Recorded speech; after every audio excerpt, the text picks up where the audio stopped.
संगमनेर शहरातील नामांकित ASP furniture factory outlet या दालनात आपल्याला मिळतील थेट फॅक्टरी रेट पासून सोफा सेट, कपाट, पलंग, दिवाण, लग्नासाठी बेस्ट क्वालिटी आणि परवडणाऱ्या दरात। आजच ASP फर्निचरला भेट द्या आणि आपलं ड्रीम फर्निचर घेऊन जा। आमचा पत्ता दिल्ली नाका, कोल्हेवाडी रोड, संगमनेर। संगमनेर शहरात पोलिसांचा धाक उडला आहे की गुंडांचे राज्य सुरू झाले आहे, असा संतप्त सवाल आता विचारला जात आहे। एका अल्पवयीन मुलीचे आयुष्य उद्ध्वस्त करण्याचा प्रयत्न करणाऱ्या आणि तिच्या आई-वडिलांना जीवे मारण्याची धमकी देणाऱ्या नराधम आरोपींना अटक करण्यात संगमनेर पोलीस सपशेल अपयशी ठरले आहेत। धक्कादायक बाब म्हणजे दवाखान्यात पोलीस बंदोबस्त तैनात असतानाही उपचाराचे नाटक करणारा एक मुख्य आरोपी फरार झाला असल्याचा आरोप नातेवाईकांनी केलाय। यात पोलिसांची भूमिका संशयाच्या भोवऱ्यात सापडली आहे। दिनांक 29 मार्च रोजी एका अल्पवयीन मुलीला पळवून नेण्याचा कट रचणे, तिचा ठरलेला साखरपुडा मोडणे आणि तिच्या पालकांना घरात घुसून मारहाण करणे अशा गंभीर कलमांन्वये पोक्सो गुन्हा दाखल झाला। मात्र आठवडा उलटूनही पोलीस प्रशासन सुस्त का? आरोपींना जेलमध्ये पाठवण्याऐवजी त्यांना दवाखान्यात आराम करण्याची मुभा कोणाच्या आशीर्वादाने मिळाली? सूत्रांच्या माहितीनुसार पोलीस जेव्हा आरोपींना ताब्यात घेण्यासाठी गेले तेव्हा काही स्थानिक नेते आणि पुढाऱ्यांनी पोलिसांवर दबाव आणला।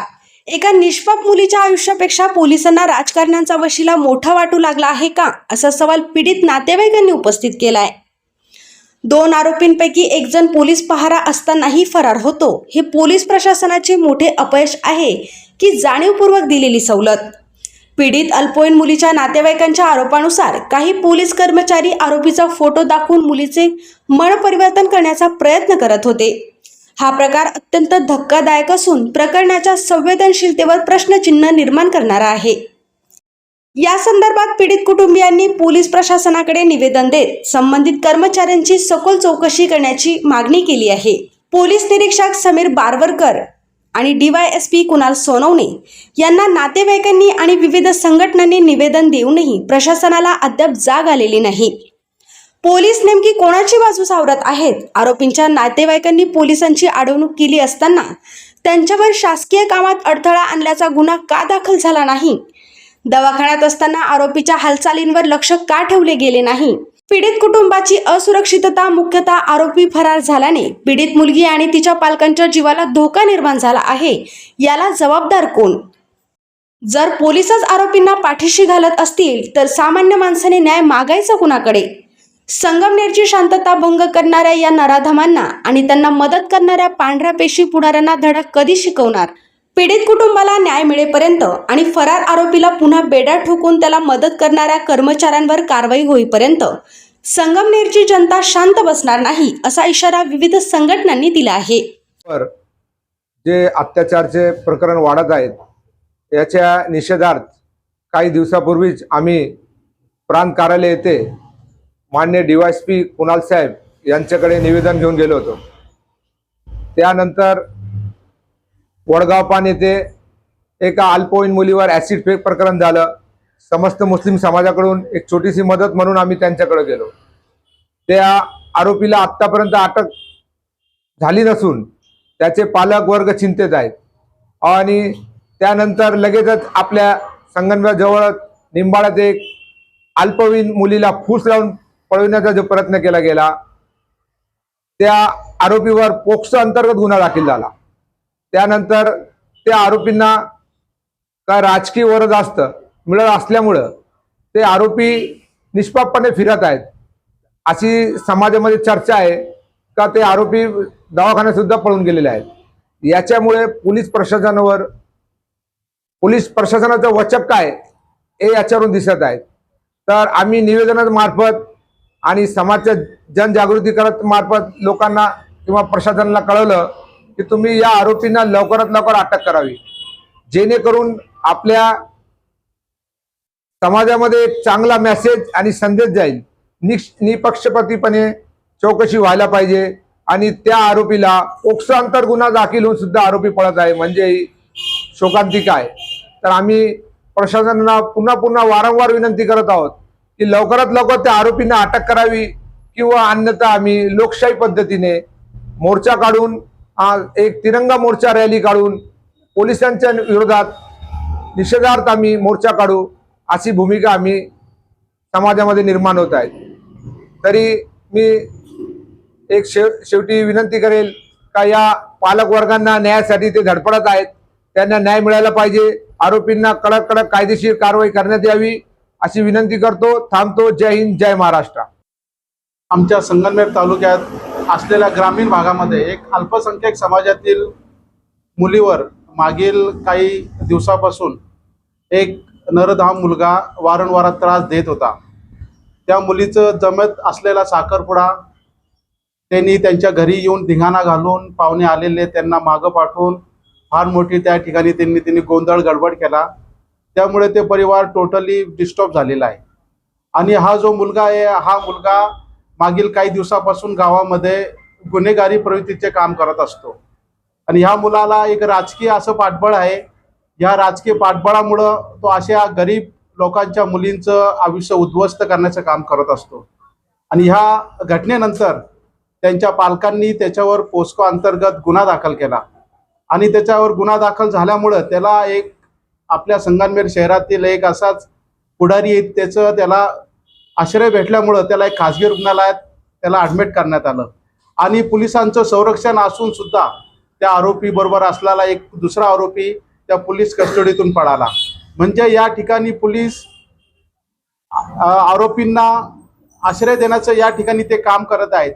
महाराष्ट्र राज्यामध्ये महाराष्ट्र राज्याचे मुख्यमंत्री सन्मान्य देवेंद्र फडणवीस साहेब इतकं चांगलं काम महाराष्ट्रामध्ये करता येते। त्यांच्या नेतृत्वाखाली गृहमंत्री म्हणून त्यांची कामगिरी खूप उत्कृष्ट आहे। परंतु मागील काही काळापासून संगमनेर तालुका जाणून बुजून टार्गेट केला जातोय। मागील काही दिवसापासून संगमनेर तालुक्यामध्ये असेच अनेक घटना घडलेल्या आहेत।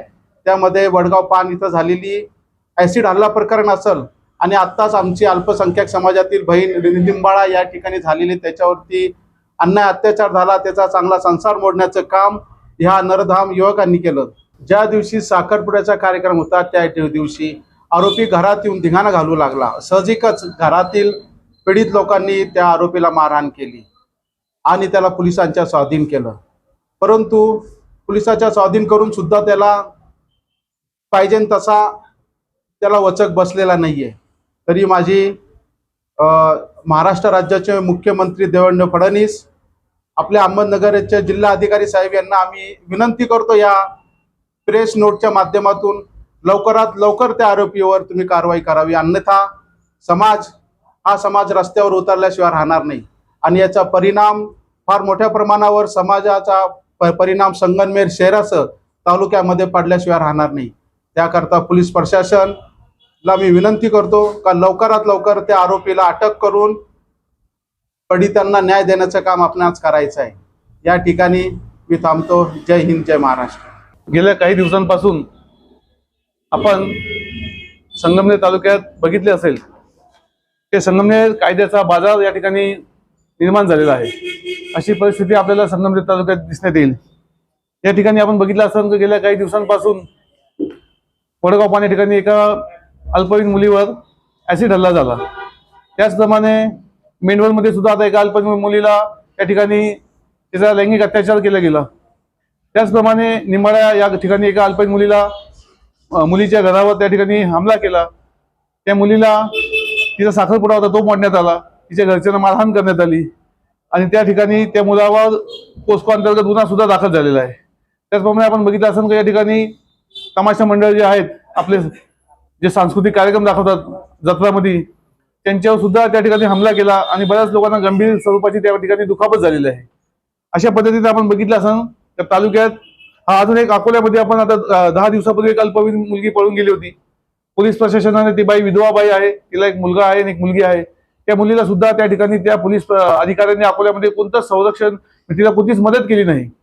त्या ठिकाणी पोलीस स्टेशनमध्ये बसून त्या मुलीचं लग्न जी अल्पवयीन होती त्या ठिकाणी लग्नाची चर्चा केली गेली। अशा पद्धतीने त्या मुलीला त्या महिलेला मानसिक त्रास दिला गेला।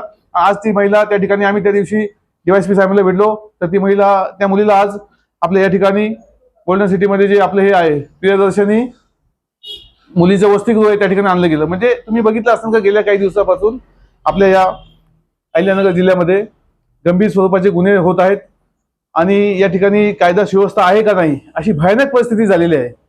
आणि या ठिकाणी मेन मुद्दा असा आहे का अल्पसंख्याक समाजाची जी मुलगी आहे निंबाळ्याची, पोक्सो अंतर्गत त्या पीडिताच्या कुटुंबाने जी फिर्याद दिली, पोक्सो अंतर्गत समोरच्यांवर गुन्हा दाखल झालेला आहे. 5-6 आरोपी आहेत, त्याच्यातले 2 आरोपी दवाखान्यात ऍडमिट होते आणि त्या ठिकाणी पोलिसांचं त्यांच्यावर देखरेख होती, पोलिसांची देखरेख होती त्या ठिकाणी. तिकडून सुद्धा एक आरोपी गेला पळून आणि एक आहे, अशी या ठिकाणी परिस्थिती निर्माण झालेली आहे. तरी पोलिसांनी त्या ठिकाणी त्यांना अजून ताब्यात घेतलं नाही. गावात त्या आरोपीला घेण्यासाठी जेव्हा पोलीस गेले तेव्हा गावातली काही पुढाऱ्यांनी आणि काही लोकांनी मिळून त्या ठिकाणी त्यांच्याशी वाद घातला आणि त्यांना ताब्यात घेऊन नाही दिलं आणि पोलीस आरोपी असताना तिकडून परत आले. या ठिकाणी आपण बघितलं असतं का सध्या प्रत्येक म्हणजे जे पण क्राईम घडतोय त्याच्यामध्ये कुठेतरी राजकीय हस्तक्षेप सारखा येत आहे. मग तो कोणाचा राजकीय हस्तक्षेप आहे? पालकमंत्र्याचा आहे का, इथल्या आमदारांचा आहे का, अजून कुठल्या एखाद्या खात्याचा आहे का, माजी मंत्र्यांचा आहे, कोणाचा आहे? हा एक संशोधनाचा विषय अतिशय गंभीर आहे. या ठिकाणी काही झालं, किरकोळ वाद झाला किंवा एकदम गंभीर स्वरूपाचा गुन्हा झाला, ते राजकीय हस्तक्षेप या ठिकाणी होत आहे आणि पोलीस प्रशासन काम करण्याची मानसिकता असून सुद्धा त्यांना नाईलाज असतो या ठिकाणी सांगावं वाटतं की म्हणजे त्यांना भूमिका बदलावी लागते. अशा पद्धतीचं अतिशय भयानक वातावरण या ठिकाणी झालेलं आहे आणि याला कुठेतरी खतपाणी या राजकीय लोकांकडून घातलं जात आहे. याच ठिकाणी जर अल्पसंख्याक समाजाची मुलगी दुसऱ्या समाजाची मुलगी असती तर मोठे मोठे मोर्चे काढले असते, वेगवेगळ्या संघटना रस्त्यावर उतरले असते. पण या ठिकाणी अल्पसंख्याक समाज नेहमी पोलीस प्रशासनाला सहकार्य करीत आलेला आहे. कधीच त्यांनी पोलीस प्रशासनाला या ठिकाणी सामान्य लोकांना त्रास होईल अशी भूमिका घेतली नाही आणि त्याचा एक गैरफायदा म्हणून आज या प्रशासनाला या समाजाच्या गंभीर अशा स्वरूपाच्या गुन्ह्याकडे दुर्लक्ष करीत आहे. म्हणून आता या तुमच्या न्यूजच्या माध्यमातून आम्ही सांगतो, आम्ही 2-3 आमची मिटिंगा झाल्या. त्या ठिकाणी डीवायएसपी कुणाल साहेब असतील, समीर बावस्कर साहेब असतील आणि इतरही सर्व जे अधिकारी आहेत त्यांच्याशी आमची चर्चा झाली. परंतु आतापर्यंत त्यांनी आम्हाला अपेक्षित असलेलं तर त्या मुलीचे चुलते या ठिकाणी उपस्थित आहेत. त्यांनी हे वारंवार ते आमच्या मागे इकडे येतात की एवढं मोठं समाज असून तुम्ही आम्हाला कोणी मदत करीत नाही. पण आम्ही सगळे कायदा सुव्यवस्था पाळणार आहोत, आम्ही विश्वास ठेवला यांच्या प्रशासनावर, परंतु त्यांनी आमचा विश्वासघात केला अशी भावना आता या ठिकाणी सर्वांच्या मनात निर्माण झालेली आहे. आणि जर तुम्ही आरोपीला उचललं नाही, त्या ठिकाणी त्या मुलांनी जे काही केलं त्या ठिकाणी त्याला सुद्धा मारहाण झाली, त्याचा तुम्ही आम्ही निषेध करतो. ते जे आरोपी असतील त्यांनाही उचलावा, त्याच्याविषयी आमचं कोणतं मत नाही. जे कोणी आरोपी याच्यात आहेत दोन्हीकडचे त्यांना लवकरात लवकर प्रशासनाने ताब्यात घ्यावं, त्यांच्यावर गंभीर स्वरूपाची कारवाई करावी अशी आम्ही सर्व या ठिकाणी विनंती करतो तुम्हाला. आणि जर तुम्ही विनंतीला जर आमचं लक्ष दिलं नाही, तुम्ही भूमिका घेतली नाही, तर या 2-3 दिवसात जर आम्ही मोठा मोर्चा काढला आणि होणारा कायदा सुव्यवस्थेला जे परिणाम होतील याची पूर्ण जबाबदारी प्रशासनाची राहील, हे आम्ही आपल्या या न्यूजच्या माध्यमातून या ठिकाणी आपल्याला सांगतो. धन्यवाद. आपल्या परिसरातील ताज्या घडामोडी पाहण्यासाठी आजच प्रजासत्ताक न्यूज 24 ला सबस्क्राईब करा आणि रहा अपडेट. तसेच लाईक अँड शेअर करायला विसरू नका. प्रजासत्ताक न्यूज सदैव आपल्या सोबत.